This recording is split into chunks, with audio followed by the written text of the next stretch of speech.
नमस्कार, स्वागत है आपका द इंडिया टॉप में। मैं हूं आपके साथ विशाल यादव। चिराग पासवान के चाचा जब से उनको धोखा दिया है और उनके सांसदों को तोड़ करके अलग हो गए हैं, तब से लगातार चिराग पासवान का कुनवा कमजोर पड़ता जा रहा था। वो खुद कमजोर पड़ते जा रहे थे और इसी क्रम में वो बिहार आए और बिहार में आशीर्वाद दौरे पर निकल गए, बिहार भ्रमण पर निकल गए और पार्टी को और खुद को मजबूत बनाने लगे। और उसके बाद अब बता दें कि वो लगभग मजबूत हो गए हैं। लगातार ये बातें सामने आ रही है कि चिराग पासवान खुद को मजबूत कर लिया है। अब बिहार में 2 सीटों पर उपचुनाव हो रहे हैं, कुशेश्वर स्थान और तारापुर, और इसी को लेकर के, इसी के मद्देनजर उन्होंने अपनी नई टीम का ऐलान कर दिया है। क्योंकि आपको बता दें कि उनकी जो पार्टी लोजपा थी, चुनाव आयोग ने नाम का निरस्त कर दिया था। ना तो उनके चाचा जो पशुपति पारस गुट है वो इस्तेमाल कर सकेंगे, ना ही चिराग का गुट इस्तेमाल कर सकेगा।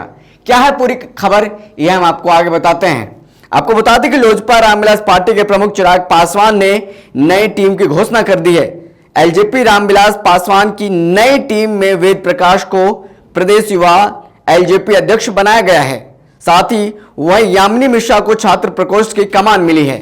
वहीं बिहार प्रदेश छात्र प्रकोष्ठ की जिम्मेदारी सीमांत मृणाल को सौंपी गई है। चुनाव आयोग ने हाल ही में चिराग को लोजपा रामविलास पार्टी और हेलीकॉप्टर चुनाव चिन्ह आवंटित किया है। साथ ही आपको बता दें कि चुनाव आयोग ने लोजपा में चल रहे विवाद का निस्तारण करते हुए लोजपा सांसद चिराग पासवान को नई पार्टी लोक जनशक्ति रामविलास और हेलीकॉप्टर चुनाव चिन्ह आवंटित किया। वहीं चिराग के चाचा और केंद्रीय मंत्री पशुपति कुमार पारस को राष्ट्रीय लोक जनशक्ति पार्टी का नाम मिला और चुनाव चिन्ह सिलाई मशीन दिया गया।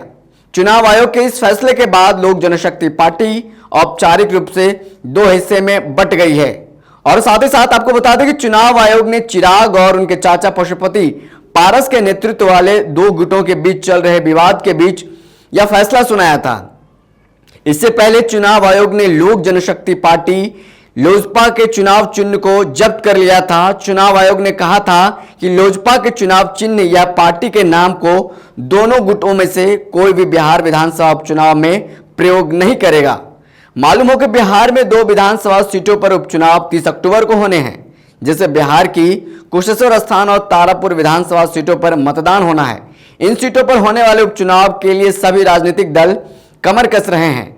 इसी कड़ी में लोजपा रामविलास पार्टी की नई टीम की घोषणा कर दी है। साथ ही साथ आपको बता दें कि उन्होंने दोनों उम्मीदवारों का नाम भी ऐलान कर दिया और वो खुद पढ़े। बीते दिनों आपने देखा होगा कि बिहार विधानसभा 2020 में क्या हुआ था, जिसके कारण नीतीश कुमार की पार्टी जदयू को खासा नुकसान, कई सीटों पर नुकसान उठाना पड़ा था, जिसके बाद से लगातार नीतीश कुमार चिराग पासवान को लेकर के नेगेटिव रूप से अगर हम बात करें तो कि नाराज दिखते हैं। और साथ ही साथ आपको बता दें कि अब लोजपा, जो कि रामविलास राष्ट्रीय लोक जनशक्ति पार्टी, जो कि चिराग का गुट नहीं बल्कि पशुपति पारस का गुट है, वो कहीं न कहीं एनडीए में शामिल है और चिराग का जो गुट है एनडीए से बाहर है। तो आने वाले दिनों में देखना होगा कि क्या कुछ निकल करके सामने आता है। बहरहाल इस खबर में इतना ही। बहुत बहुत धन्यवाद।